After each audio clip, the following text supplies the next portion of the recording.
Chemistry section में देखने वाले हैं वो आपका है धातु और खनिज, और धातुएं, खनिज और अयस्क है, गुणधर्म और उपयोग को देखेंगे। और ये आपको मैं घटना चक्र का सीरीज़ जो चला रही हूँ उसी से ये आपका सारा कुछ है, ठीक है। ये स्पेशली क्या है तो प्रीवियस ईयर आपका प्रश्न है, जितने भी पीएससी एग्ज़ाम या फिर आपके यूपीएससी में आ चुके हैं तो उसी से रिगार्डिंग जो है ये सारे प्रश्न होंगे।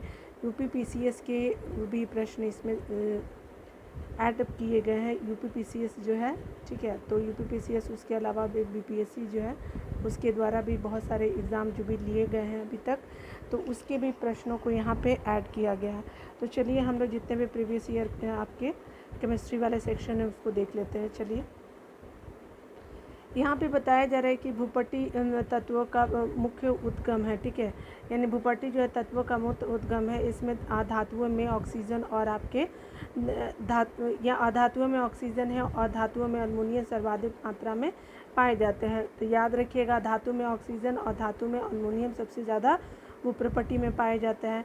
अगर बात करें प्रकृति में धातु दो रूपों में मिलती हैं। दो रूपों में कैसे मिलती हैं तो एक तो मुक्त अवस्था में मिलती है जो सरल पदार्थ तत्व के रूप में होती है। उसके अलावा संयुक्त अवस्था में अगर बात करें तो उसमें भी मिलती है, अर्थात यौगिक के रूप में मिलती है, ठीक है।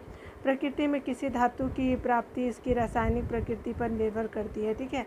यानी अगर कोई धातु है प्रकृति में तो उसकी रासायनिक प्रकृति जो है उसी पर डिपेंड करता है।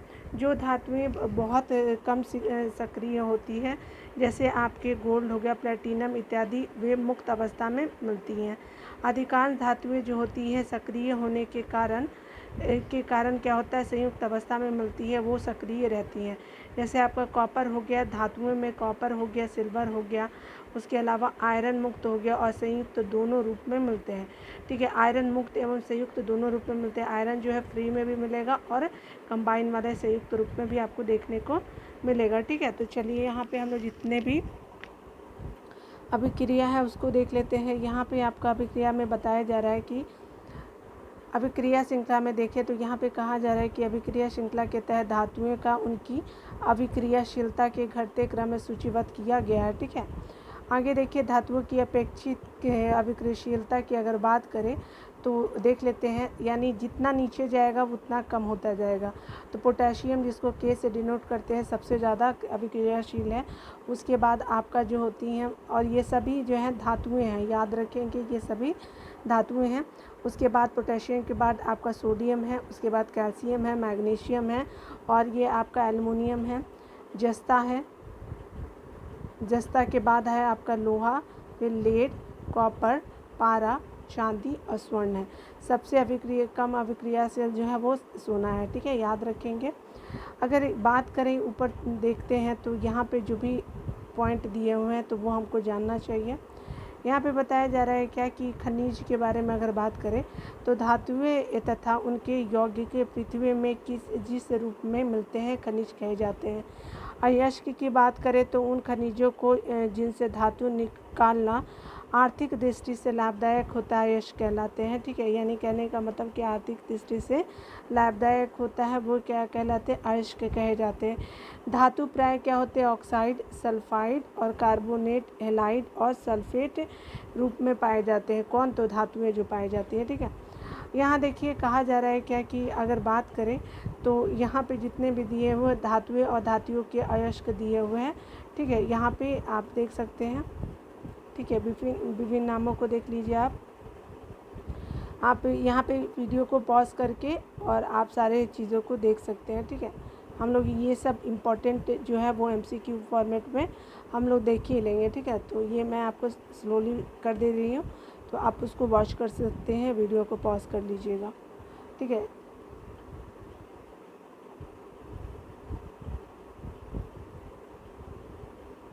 चलिए आगे हम लोग देख लेते हैं हमारा क्या है। तो इसमें बताया जा रहा है कि निम्नलिखित में से बताना है कि कौन सा इलेक्ट्रिक संरूपम धातु तत्वों के लिए होती है। तो ये आपका 2882 होता है जो इलेक्ट्रॉनिक समरूपम धातु तत्वों के लिए होती है। आपका 1 का डी आंसर सही हो जाएगा। इलेक्ट्रॉनिक समरूपम जो होता है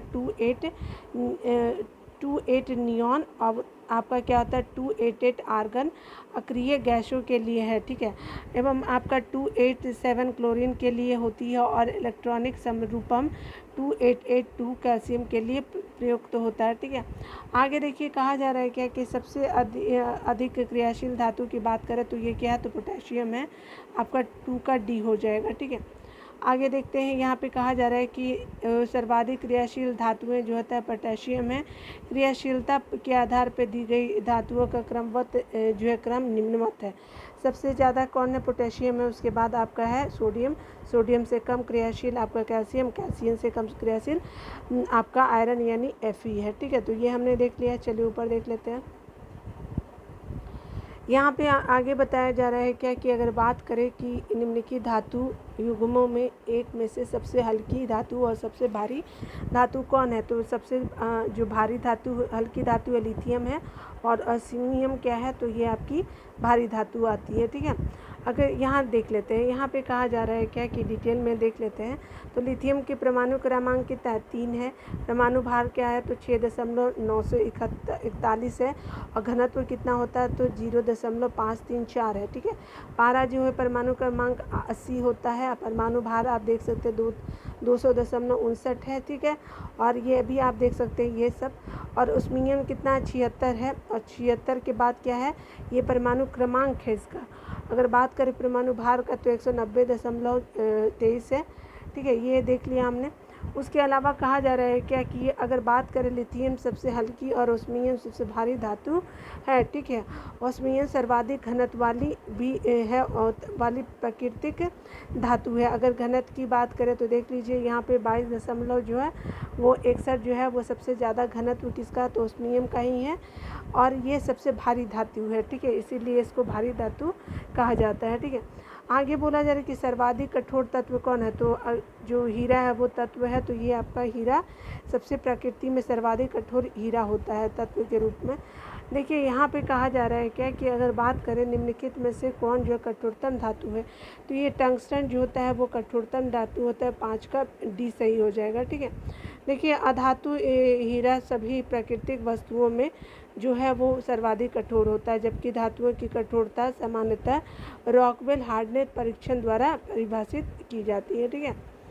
देखिए अगर यहाँ पे बताया जाए तो यहाँ पे बताया जा रहा है कि लेड जो है आपका, लेड की कठोरता 1.5 है, जस्ता की 2.5 है, स्वर्ण की 2.5 से लेकर के 3 है, ठीक है। तांबा का 3 है, प्लेटिनम का 4 से लेकर के 4.5 है, स्टील का ये जो है आपका 4.5 है, 4 से लेकर के 4.5। लोहा का क्या है, तो 4.5 है, टाइटेनियम का 6 है, और टंगस्टन का 7.5 है, ठीक है। तो ये हमने देख लिया। यहाँ देखिए कहा जा रहा है क्या कि अगर बात करें निम्नलिखित में से कौन सा पदार्थ जो है पृथ्वी पर प्राकृतिक रूप से पाया जाने वाला सबसे कठोर पदार्थ है, तो ये आपका हीरा जो है पृथ्वी पर पाया जाने सबसे कठोर पदार्थ है। डिटेल देख लेते हैं, इसमें बताया जा रहा है कि पृथ्वी पर प्राकृतिक रूप से पाए जाने वाले सभी पदार्थों में जो है सबसे कठोर डायमंड यानी हीरा होता है। ये कार्बन का क्या है, अपरूप है, जो कि एक अधातु है। बुट जाइट बोरॉन नाइट्राइट संरचना में हीरे से मिलता जुलता तत्व है, ठीक है, और ऐसा माना जाता है कि वह हीरे की तुलना में अधिक कठोर होता है, ठीक है। यह हीरे की तुलना में 18% अधिक तनाव सहन कर सकता है। हीरा मतलब हीरे के बारे में बताया जा रहा है कि ये हीरे की तुलना में 18% जो है वो अधिक तनाव सहन कर सकता है। उसके अलावा हालांकि प्राकृतिक रूप में इसकी अत्यंत अल्प मात्रा ही अस्तित्व में है, ठीक है।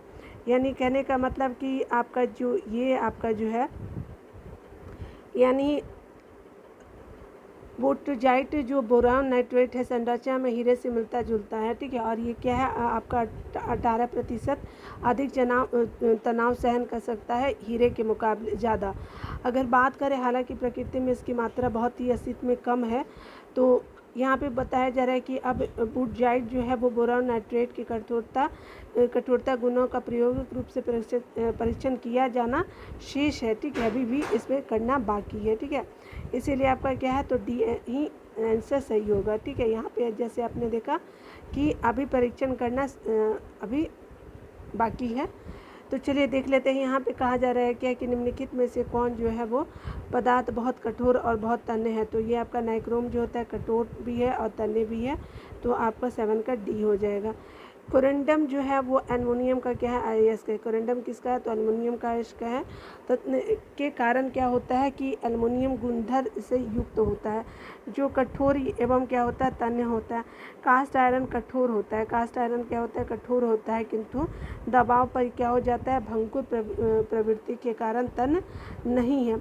टंगस्टन का गलनांक बिंदु अधिक है। टंगस्टन का गलनांक बिंदु क्या है, अधिक है। यह तन्य धातु है किंतु आपका कठोर नहीं है। नाइक्रोम अभंगुर होने के कारण कठोर और उच्च गलनांक के कारण तनु धातु है। ठीक है, ये हमने देख लिया। अगला देखिए क्या बोला जा रहा है कि सबसे भारी प्रकृति तत्व है। तो यूरेनियम जो है सबसे भारी प्राकृतिक तत्व है। ठीक है, तो 8 का आंसर बिल्कुल सही हो जाएगा। अगर बात करें सबसे भारी प्राकृतिक तत्व यूरेनियम की, तो यूरेनियम है। इसका परमाणु भार अगर देखा जाए तो यूरेनियम की 238.03 है भार के अनुसार, और घनत्व कितना है, तो 19.05 इसका घनत्व है यूरेनियम का। आपका सबसे भारी धातु कौन है, तो ये आपका यूरेनियम जो है सबसे भारी धातु है, अभी हमने देखा।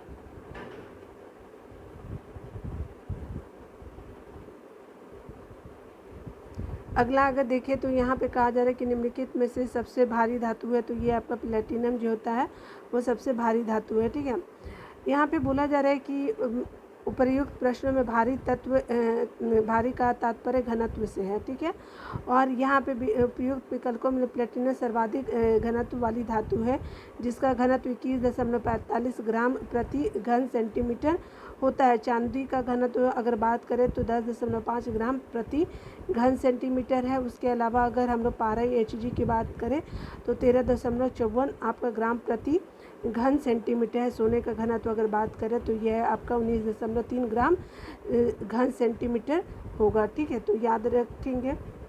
आपका अगला बताया जा रहा है कि हाल ही में खोजी गई विश्व की महंगी धातु कौन है, स्टार मार्क है। तो देखिए यहाँ पे हम लोग डिटेल में देखते हैं इसको। आपका कहा जा रहा है क्या कि आधुनिक आवर्त सारणी में 118 तत्व हैं, जिन्हें धातु, अधातु और अक्रिय गैसीय अधातु आदि के रूप में वर्गीकृत किया गया है। आवर्त सारणी में कैलिफोर्नियम आपका परमाणु क्रमांक 98 है। कैलिफोर्नियम 252 है। कैलिफोर्नियम का समस्थानिक है। उसके अलावा कहा जा रहा है कि रोडियम, जिसका क्रमांक क्या है, परमाणु क्रमांक 45 है, को धातु के रूप में वर्गीकृत किया गया है, जबकि एंडोहेडल फ्लोरीन जो है तथा ट्रिटियम धातुओं की श्रेणी में शामिल नहीं है। कैलिफोर्नियम 252 की खोज वर्ष 1950 में हुई थी। उसका मूल्य जो है वो $27 मिलियन प्रति ग्राम है, जबकि रोडियम की खोज क्या 1803 ईस्वी में हुई थी और इसका मूल्य $58 प्रति ग्राम है। वर्ष 1985 में खोजे गए एंड्रोहेडल फ्लोरीन का मूल्य 167 मिलियन प्रति ग्राम है, और एंड्रोहेडल फ्लोरीन की खोज सबसे बाद में हुई और यह विश्व का सबसे महंगा पदार्थ है। अगर बात करें यहाँ पे डिटेल में बताया जा रहा है कि हालांकि आवर्त सारणी में धातु के रूप में वर्गीकृत नहीं है। कौन, तो ये आपका एंड्रोहेडल फ्लोरीन जो है उसकी। ठीक है, तो ये एंड्रोहेडल फ्लोरीन एक ऐसा प्रकार भी अस्तित्व में है जिसमें फ्लोरीन ढांचे के अंतर्गत क्या होता है, धातु परमाणु स्थित होते हैं।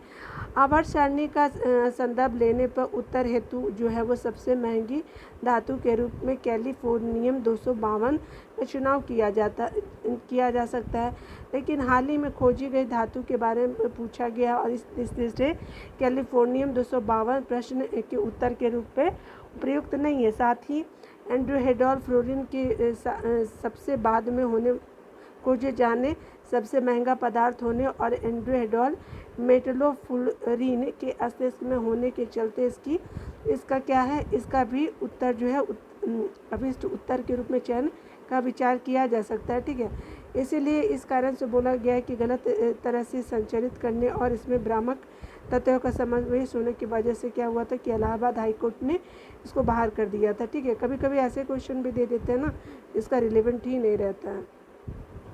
खनिज मिनरल क्या है, तो ये खनिज मिनरल आपके क्या है, तो अकार्बनिक आपके ठोस है खनिज मिनरल। आपका बताया जा रहा है कि भूगर्भ शास्त्रियों के अनुसार खनिज मिनरल यानी जिसको बोलते हैं इंग्लिश में प्राकृतिक रूप में पाया जाने वाला क्या है, तो अकार्बनिक ठोस है जिसकी संरचना क्या है, रवा युक्त होती है। ठीक है, चलिए यहाँ पे बोला जा रहा है कि मोतियों की रासायनिक संरचना क्या है, तो ये कैल्शियम कार्बोनेट होता है मोती। 13 का ए आंसर हो गया। मोती में 85% क्या होता है, कैल्शियम कार्बोनेट यानी एरागोनाइट होता है। 2 से 4% जल होता है तथा आपका 0 से 10% कांचियोलिन पाया जाता है। कांचियोलिन एक क्या होता है, प्रोटीन है। मोती के मुख्य अवयव है, तो मोती के अवयव जो है वो एरागोनाइट या फिर कांचियोलिन होते हैं मोती के प्रमुख अवयव। 14 का बी आंसर बिल्कुल सही हो जाएगा। मोती मुख्य रूप से माना जाता है, तो मोती माना जाता है कैल्शियम कार्बोनेट मुख्य रूप से माना जाता है। सी आंसर बिल्कुल सही हो जाएगा। अगला आपका बताया जा रहा है कि माणिक और नीलम जो होता है वो क्या है, तो ये आपके रासायनिक रूप से कैसे जाने जाते हैं। एल्युमिनियम ऑक्साइड ये माणिक और नीलम रासायनिक रूप से जाना जाता है। 16 का बी आंसर बिल्कुल सही हो जाएगा। माणिक एवं नीलम जो है कोरंडम के जवाहरात रूप है। ठीक है, कोरंडम प्राकृतिक रूप से एल्युमिनियम कार्बाइड के क्रिस्टलीय रूप में पाया जाता है। आपका कहा जा रहा है कि नीलम जिसको रूबी का रासायनिक सूत्र क्या है, Al2O3 होता है। याद रखिएगा, एल्युमिनियम 2 होता है और O जो है 3 होता है। तो इस तरह से 17 का ए आंसर बिल्कुल सही हो जाएगा। देखिए यहाँ कहा जा रहा है क्या कि नीलम एक रत्न श्रेणी का खनिज है। इसका सूत्र होता है Al2O3। नीलम प्रकृति में भी मिलता है, यह कृत्रिम रूप से भी बनाया जाता है, यानी दोनों संभव है। ठीक है, यहाँ देखिए क्या बताया जा रहा है कि सोडियम धातु का संचयन क्रिसिन में होता है। धातु सोडियम वायु प्रभाव होने पर गल जाती है। तो ठीक है, तो यहाँ पे देखिए, यहाँ पे ए तो सही है, ए सही है, लेकिन आपका सी गलत है। ठीक है, तो देखिए आर जो है गलत है। ठीक है, चलिए देख लेते हैं। सोडियम एक क्या है, नरम है, उसके अलावा चांदी के समान सफ़ेद धातु है। सोडियम की बात की जा रही है। यह इतनी नरम होती है कि इसे एक सिक्के के किनारे से काटा जा सकता है। सोडियम अत्यंत सक्रिय यानी कि क्रियाशील धातु या मुक्त अवस्था में नहीं रखी जा सकती और इसको मिट्टी के तेल यानी केरोसिन में रखा जाता है। हवा में खुला रखने पर क्या होता है कि यह ऑक्सीजन से क्रिया कर लेती है और ऑक्साइड बनाती है। सोडियम धातु की जल से अधिक बंधता होती है। सोडियम धातु की जल से अधिक बंधता होती है। यह जल से जो है प्रतिक्रिया करके हाइड्रोजन और ऊष्मा की पर्याप्त मात्रा उत्पन्न करती है। इस ऊष्मा से हाइड्रोजन गैस में क्या होता है, आग लग जाती है। ठीक है, तो ये हमने देख लिया। देखिए निम्नलिखित में से किस तत्व को मिट्टी के तेल में सुरक्षित रखा जाता है, तो ये सोडियम है। 19 का ए आंसर बिल्कुल सही हो जाएगा।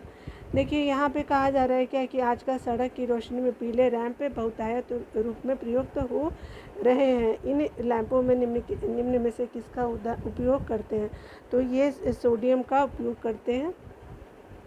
देखिए आपका बताया जा रहा है क्या कि सामान्यतः 3 प्रकार के रंग स्रोतों का प्रयोग किया जाता है। ठीक है, अगर सोडियम लैंप बनाना है तो आपका पीले रोशनी निकलती है। ठीक है, अगर मरकरी लैंप तो श्वेत नीलांब रोशनी निकलती है और प्रदीप्त लैंप होता है तो इससे ऐसी मिश्रित रोशनी निकलती है जो लगभग सूर्य के प्रकाश के समान होती है, यानी सतरंगी होती है।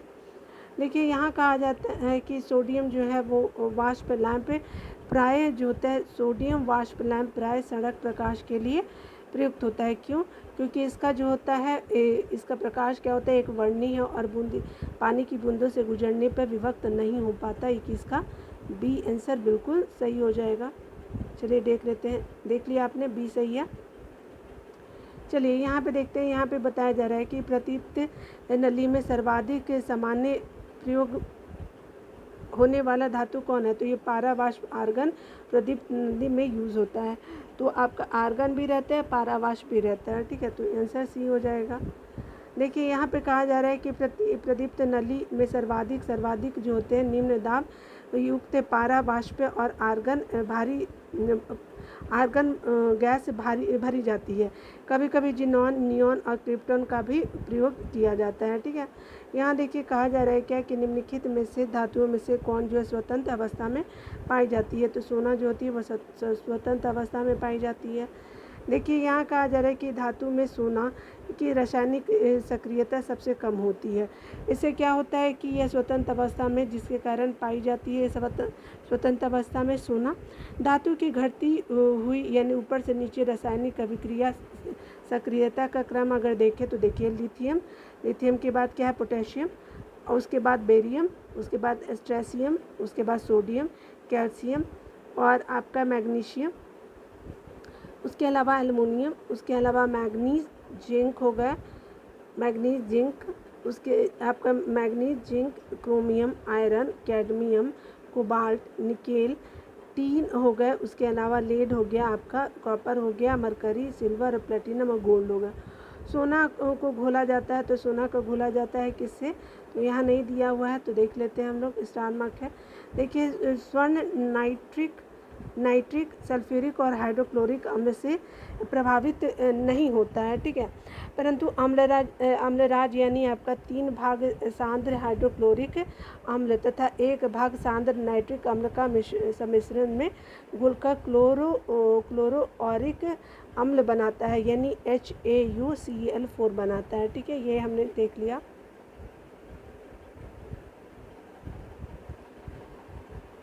यहाँ पे देखिए, यहाँ पे बोला जा रहा है कि शुद्ध सोना कितने कैरेट का होता है, तो ये आपका 24 कैरेट का शुद्ध सोना होता है।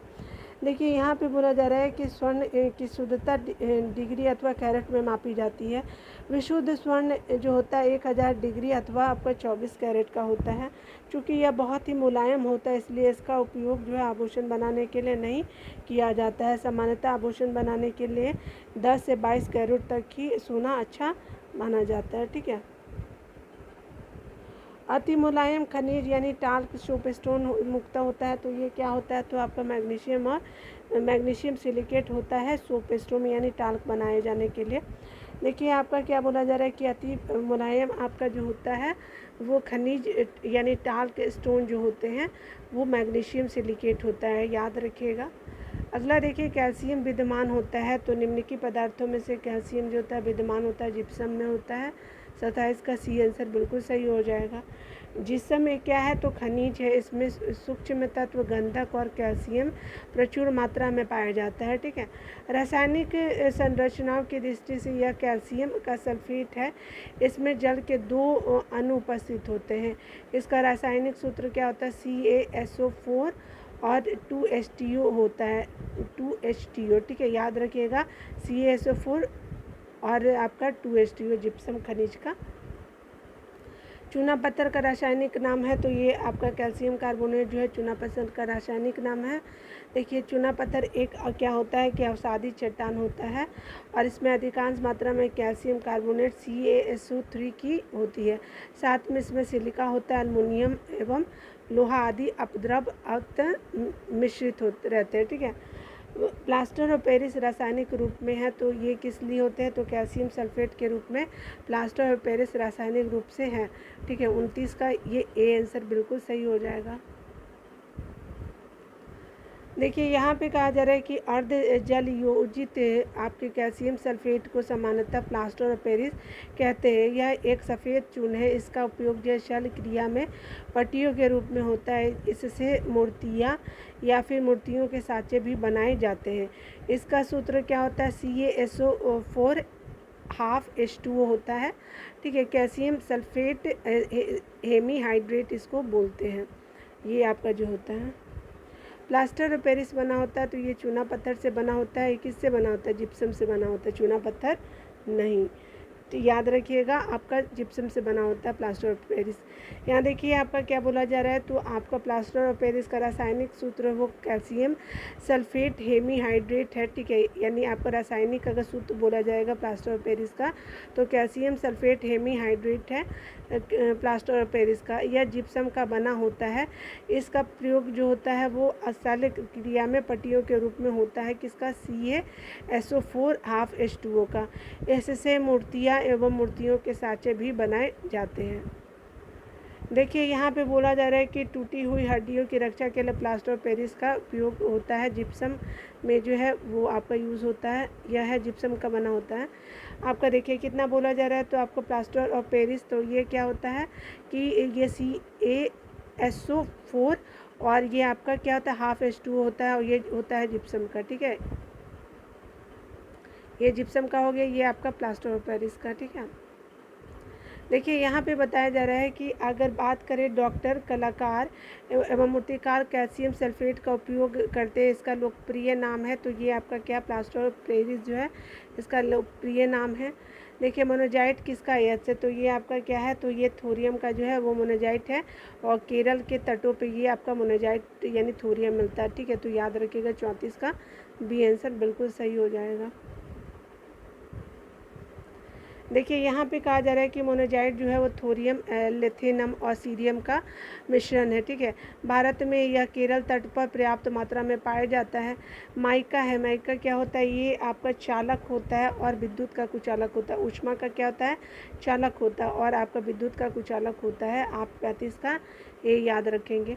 देखिए यहाँ कहा जा रहा है क्या कि अगर बात करें अभ्रक एक क्या है, तो आपका महत्वपूर्ण गैर धात्विक खनिज। अभ्रक की बात करें, यह ऊष्मा का चालक तथा विद्युत का कुचालक होता है, ठीक है। इलेक्ट्रिसिटी का बैड कंडक्टर ऑफ इलेक्ट्रिसिटी होता है अभ्रक, और गुड कंडक्टर ऑफ हीट होता है आपका अभ्रक।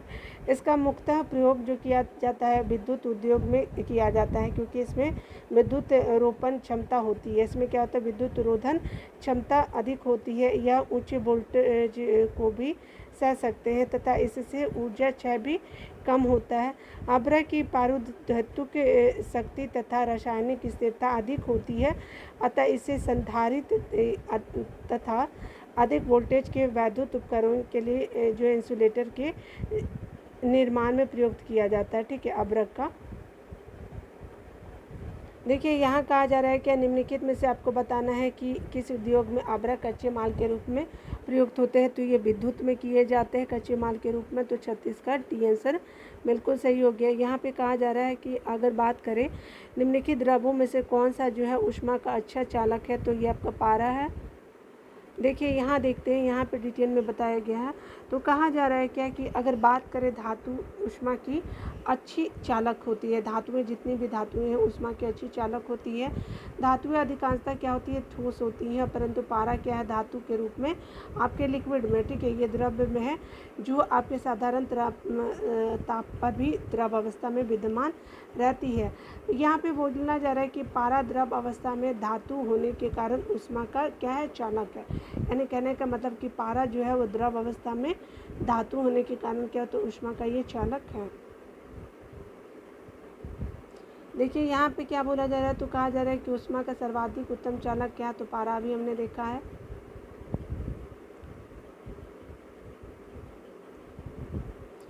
यहाँ पे बोला जा रहा है क्या कि सबसे अधिक ऊष्मा का चालक बताना है, कुचालक बताना है, तो ये आपका पारा हो जाएगा, जो ऊष्मा का सबसे अधिक कुचालक है।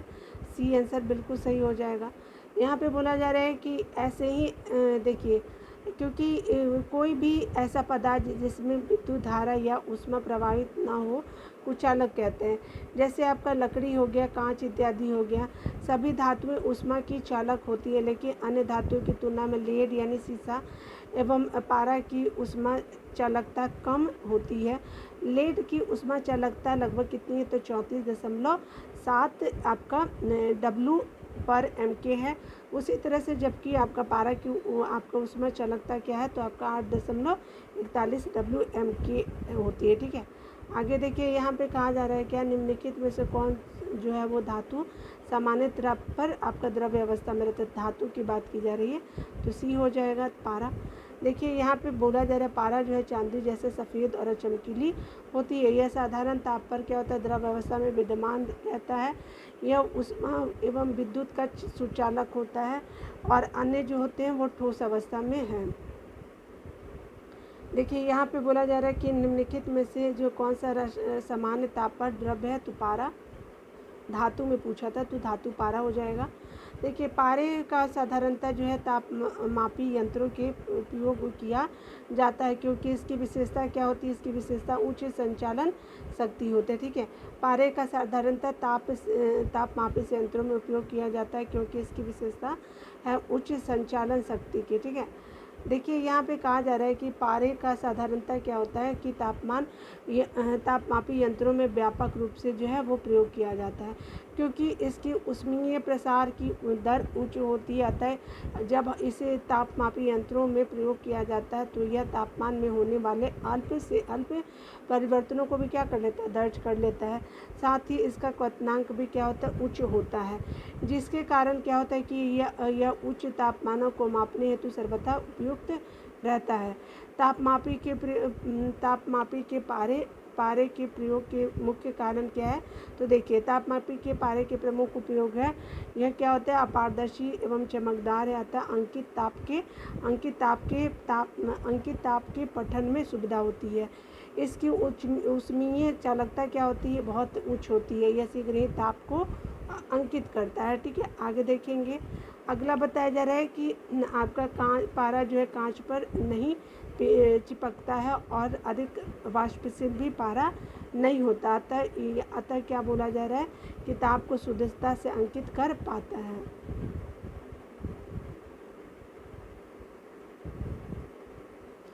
देखिए यहाँ पे कहा जा रहा है कि निम्नलिखित में से आपको बताना है कि कौन जो जल के साथ बिल्कुल अभिक्रिया नहीं करता, तो ये आपका लेड हो गया, बी आंसर सही हो जाएगा। देखिए धातुएं जैसे कि आपका लेड, कॉपर और सिल्वर, गोल्ड और प्लेटिनम जल या फिर भाप से बिल्कुल अभिक्रिया नहीं करते। मैग्नीशियम ठंडे जल से अभिक्रिया नहीं करता है, हालांकि ये गर्म जल से अभिक्रिया कर मैग्नीशियम हाइड्रोक्साइड या फिर हाइड्रोजन एवं हाइड्रोजन उत्पन्न कर देता है। कौन, तो मैग्नीशियम।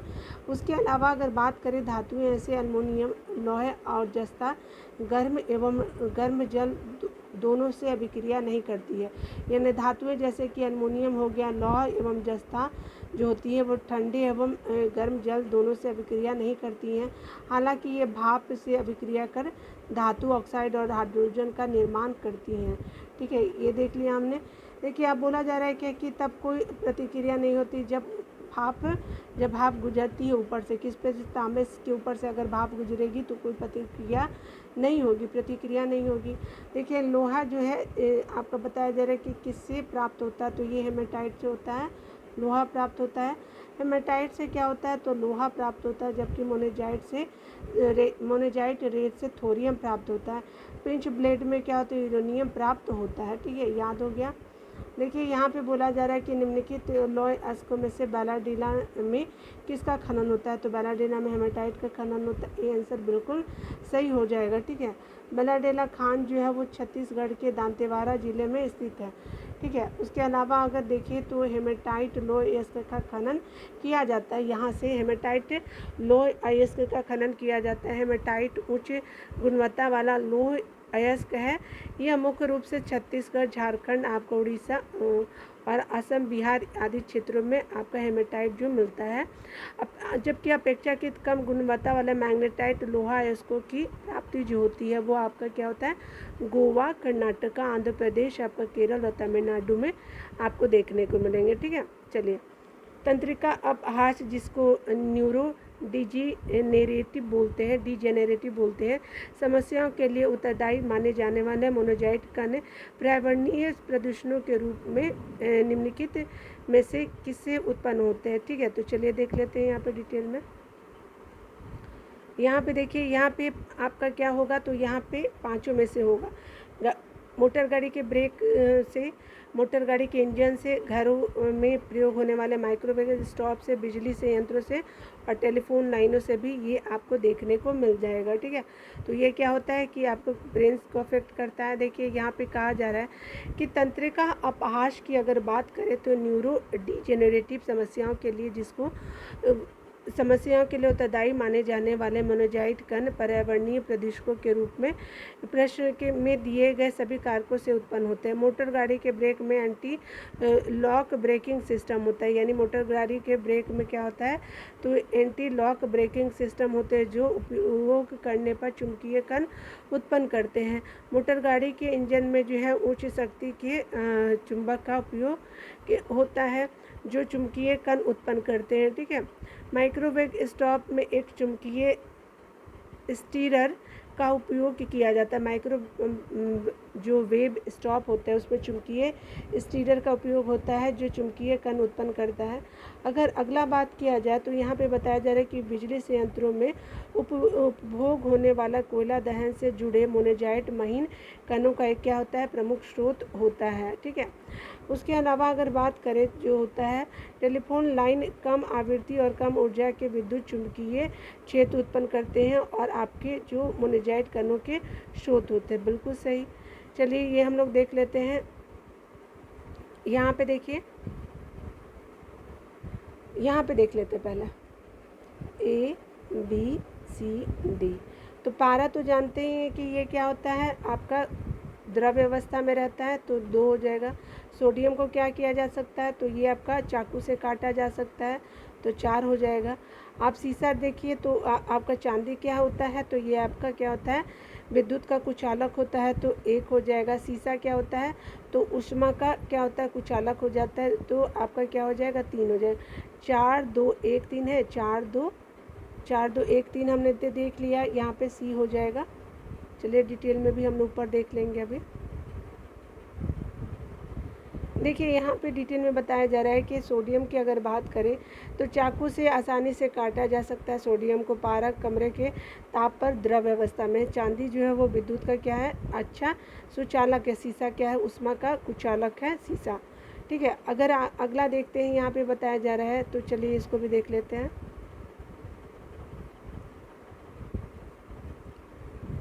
ये देखिए आपका क्या है, तो यहाँ पे ऊष्मा और विद्युत का सर्वाधिक संचालक क्या होता है, चांदी होता है। तो ए का 4 किस में दिया वो देख लेते हैं। ए का 4 किसी में यहाँ पे दे दिया है। ठीक है, तो चलिए डी हो गया, देख लेते हैं पूरा डिटेल में। यहाँ पे देखिए थोड़ा सा मैं थोड़ा दूर कर देती हूँ आपके लिए। देखिए यहाँ तो हमने देख लिया कि ए क्या हो गया, तो चांदी हो गया। तो ए बी सी डी, तो देख लीजिए तो ऊष्मा एवं विद्युत का सर्वोत्तम चालक क्या हो जाता है, संचालक, तो 4 हो गया। सबसे अधिक मात्रा में पाई जाने वाली धातु कौन सी है, तो ये आपका क्या है, तो एल्युमिनियम जो होती है सबसे ज़्यादा मात्रा में पाई जाने वाली आपकी क्या धातु है, 3 हो गया। आपका लचीली और पीट पीट करके किसको बनाया जाता है, तो सोना को बनाया जाता है, तो ये भी हो गया। ठीक है, ये भी ख़त्म हो गया। उसके अलावा ऊष्मा का न्यूनतम संचालक सीसा होता है। ठीक है, तो क्या हो गया, 2 4 3 1 2 है, तो ये हमने देख लिया था। ठीक है, चलिए 4 3 1 2 हमने देख लिया था। डी आंसर इसका सही हो जाएगा। चलिए यहाँ पे देख लेते हैं हम लोग क्या बोला जा रहा है। तो आपका कहा जा रहा है कि चांदी जो होता है ऊष्मा और विद्युत का सर्वोत्तम क्या होता है, संचालक होता है। भूपट्टी में सबसे अधिक मात्रा में पाई जाने वाली धातु एल्युमिनियम होती है सबसे ज़्यादा। ठीक है, स्वतंत्र अवस्था में अगर शुद्ध में बोला जाए तो सोना मुलायम बहुत तन्य आघात वर्ध यानी धातु का वह गुण जिसके कारण उसे आसानी से पतली या पतली से पतली आपका चादरों में पीट कर परिवर्तित किया जा सकता है। इसीलिए देखते नहीं गोल वगैरह पतली पतली लाइनों में लंबी सी बनाई जाती है। और शीशा ऊष्मा का क्या होता है, न्यूनतम आपका क्या है, संचालक है। अगर बात करें यहाँ पे बताया जा रहा है 50 नंबर प्रश्नों को देखेंगे तो अब बताया जा रहा है कि पदार्थ की विद्युत चालकता सर्वाधिक होती है। तो चांदी की जो होती है वो पदार्थ की चालकता क्या होती है, सर्वाधिक होती है। बी आंसर देख लिया। देखिए यहाँ पे बताया जा रहा है कि एल्युमिनियम बनाने के लिए कौन सा मुख्य खनिज का उपयोग किया जाता है, तो ये बॉक्साइट का जो है यूज़ किया जाता है। एल्युमिनियम बनाने के कौन सा मुख्य खनिज का उपयोग किया जाता है, तो बॉक्साइट का यूज़ किया जाता है। 51 का सी हो गया। देखिए अगर देखिए बॉक्साइट का फार्मूला होता है Al2O3 2S2O। एल्युमिनियम का क्या है, तो ये बॉक्साइट का फार्मूला है। तो ये क्या है, एल्युमिनियम का प्रमुख अयस्क है। ठीक है, और जो आपका एल्युमिनियम के जलयोजित ऑक्साइड के रूप में पाया जाता है यह प्रधानतः जो है गिब्साइट ब्रोहाइट और डायस्पोर का संयुक्त सम्मिलित रूप होता है। ये जो आपका बॉक्साइट होता है यह सर्वप्रथम दक्षिण फ्रांस में लेक्स बॉक्स नामक स्थान पे पाया गया था, इसलिए इसका नामकरण बॉक्साइट कर दिया गया था। फ्रांस में एक जगह है साउथ फ्रांस में, तो लेक्स बॉक्स नामक में मिला था, इसलिए इसको बॉक्साइट नाम दिया गया। एल्युमिनियम धातु का निष्कर्षण जो है मुख्यतः बॉक्साइट अयस्क से विद्युत अपघटन विधि द्वारा किया जाता है। ठीक है, तो ये हमने देख लिया। देखिए यहाँ पे बोला जा रहा है कि निम्नलिखित में से किस धातु को प्राप्त करने हेतु बॉक्साइट अयस्क है, तो एल्युमिनियम क्या है, तो ये बोला जा रहा है कि किस धातु को प्राप्त करने के लिए बॉक्साइट अयस्क है, तो एल्युमिनियम धातु को प्राप्त करने के लिए एल्युमिनियम जानते हैं कि ये धातु है। बॉक्साइट किसका अयस्क है, तो आपका एल्युमिनियम का है। एल्युमिनियम धातु से प्राप्त की जाती है तो बॉक्साइट प्राप्त किया जाता है। चलिए देख लेते हैं पूरा डिटेल हम लोग कि कौन किससे पाया जाता है। तो पिंच ब्लेड से आपका यूरेनियम मिलता है, ग्रेफाइट से कार्बन, ठीक है। उसके अलावा आपका जो बॉक्साइट एल्युमिनियम से बॉक्साइट से एल्युमिनियम मिलता है, और अर्जेंटाइट होता है चांदी से होता है, अर्जेंटाइट से चांदी मिलता है। अगर बात करें यहाँ पे बताया जा रहा है कि देखिए निम्नलिखित में से कौन सा उद्योग बॉक्साइट को मुख्य कच्चा माल के रूप में प्रयोग करता है, तो एल्युमिनियम होता है ना। चलिए ए देख लिया आपने। चलिए यहाँ पे बताया जा रहा है कि बॉक्साइट या एल्युमिनियम का प्रमुख अयस्क है। इसका रासायनिक सूत्र जो है Al2O3 NH2O है। एल्युमिनियम उद्योग में बॉक्साइट मुख्य कच्चे माल के रूप में प्रयुक्त होता है, ठीक है, हमने देख लिया। यहाँ देखिए क्या बोला जा रहा है, तो कहा जा रहा है कि निम्नलिखित में से कौन जो है युग्म सुमेलित नहीं है। तो देखिए ये जो है वो कॉपर, ये पारा का होता है, सिनेबार पारा का होता है। एल्युमिनियम जो है वो आपका बॉक्साइट का जिंक कैलामाइल का हो गया, जिंक कैलामाइन और आयरन हेमेटाइट, ठीक है। तो याद रखिएगा कॉपर जो होता है ये आपका सिनेबार पारा का होता है, याद रखेंगे, बी आंसर सही हो जाएगा। देखिए यहाँ पे जो है वो देखिए, यहाँ देखिए, और यहाँ पे क्या बोला जा रहा है, तो आप देखिएगा यहाँ पे एल्युमिनियम बॉक्साइड का, कॉपर किसका होता है, तो कॉपर का अयस्क होता है, क्यूपराइट होता है, यानी कॉपर से क्यूपराइट मिलता है, ठीक है। उसके अलावा अगर पारा को देखें तो सिनेबार हो गया। उसके अलावा जो है जिंक जस्ता जो है कैलामाइल हो गया, जिसको आप जस्ता भी बोलते हैं, तो कैलामाइन हो गया। आयरन लोहा आपका हेमेटाइट हो गया, ठीक है, हमने देख लिया। 57 प्रश्नों को देखिए तो 57 प्रश्नों में बोला जा रहा है कि यहाँ पे बताना है कौन सा कथन सही है। कैल्शियम कार्बोनेट दंत पेस्ट का एक अवयव है, बिल्कुल सही है। 57 का बिल्कुल सही हो जाए, कैल्शियम कार्बोनेट दंत पेस्ट का एक अवयव होता है।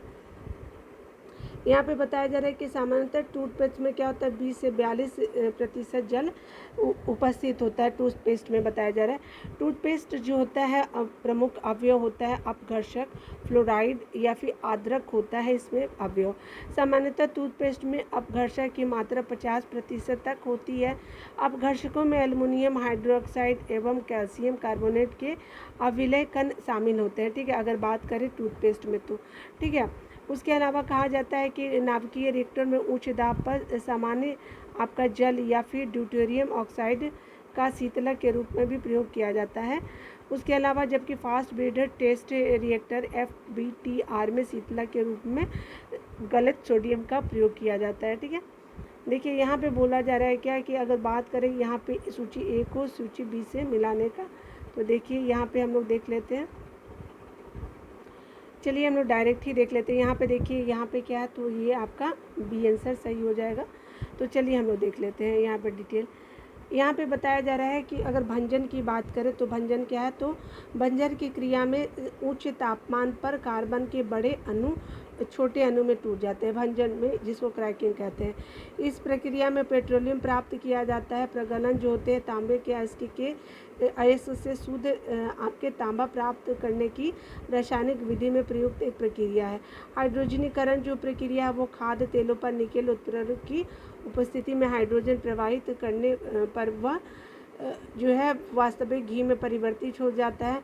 वल्कनीकरण एक रासायनिक क्या है प्रक्रिया है, जिसमें क्या होता है गंधक या फिर उसी प्रकार का कोई दूसरा पदार्थ मिला देने से क्या होता है कि रबड़ या फिर संबंधित बहुलकों को अपेक्षाकृत अधिक टिकाऊ पदार्थ में बदल दिया जाता है, ठीक है। तो ये हो गया हमारा। अगला देखेंगे यहाँ पे क्या बोला जा रहा है, तो कहा जा रहा है क्या कि ताम प्रगलन संयंत्रों में के बारे में चिंता का क्या कारण है, तो ये पर्यावरण में कार्बन मोनोऑक्साइड की घातक मात्राओं में निर्मुक्त होते नहीं। ताम्र जो होते हैं वो आपके कॉपर स्लैग जो हो गए पर्यावरण में कुछ भारी धातुओं के निक्षालन यानी लीचिंग का कारण बनते, बिल्कुल सही। ये सल्फर डाइऑक्साइड को एक प्रदूषक के रूप में निर्मुक्त कर सकते, बिल्कुल सही, ठीक है। तो ये आपका 59 का बी आंसर बिल्कुल सही हो जाएगा, ठीक है। देखिए यहाँ पे बोला जा रहा है, तो कहा जाता है कि ये जो है आपका असत्य है, ठीक है, तो ये गलत है। ताम्र प्रगलन संयंत्रों से जो है वो कार्बन मोनोऑक्साइड एवं अन्य वायु प्रदूषक जैसे निर्मुक्त हो सकते हैं। लेकिन पर्यावरण में घातक मात्रा में कार्बन मोनोऑक्साइड निर्मुक्त नहीं करते हैं। अधिकतर कॉपर, अयस्क, सल्फर आधारित होते हैं और इसके प्रगलन के फलस्वरूप सल्फर डाइऑक्साइड निर्मुक्त होते हैं, जो एक हानिकारक वायु प्रदूषक है। अतः कथन 3 सत्य है, ठीक है। प्रकलन एक क्या है, एक अन्य उत्पाद ताम्र मल है, ठीक है। प्रगलन जो होता है यह ताम्र मल भूमिगत जल से जो होते हैं, जल में भारी धातु के निक्षालन के कारण क्या होता है कि बन जाता है। यानी कहने का मतलब कि ये ताम्र मल जो होते हैं वो भूमिगत जल में भारी धातुओं या जैसे आपके आर्सेनिक हो गए, कैडमियम हो गए, लेड या फिर मरकरी के निक्षालन के कारण बन सकता है, ठीक है। याद रखिएगा, जो आपका ताम्र मल भूमिगत जल में भारी धातु के निक्षालन का कारण बन सकता है, ठीक है। भारी धातु कौन कौन से, तो ये आप देख सकते हैं, आर्सेनिक, कैडमियम, लेड और मरकरी हो सकता है। तो 2 भी सही हो गया। देखिए यहाँ पे बोला जा रहा है कि आपको मिलान करना है कि इसमें से आपको ए को सूची बी से मिलाना है। तो देख लेते हैं, डायरेक्टली हम लोग यहाँ पे देख लेते हैं, ठीक है ना। आइए,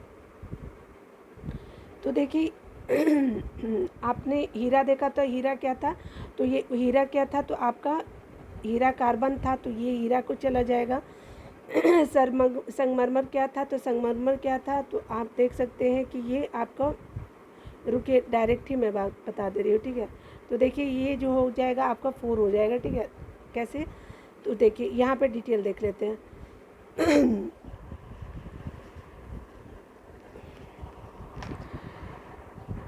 हीरा जो होता है वो प्राकृतिक रूप से प्राप्त सबसे कठोर पदार्थ होते हैं।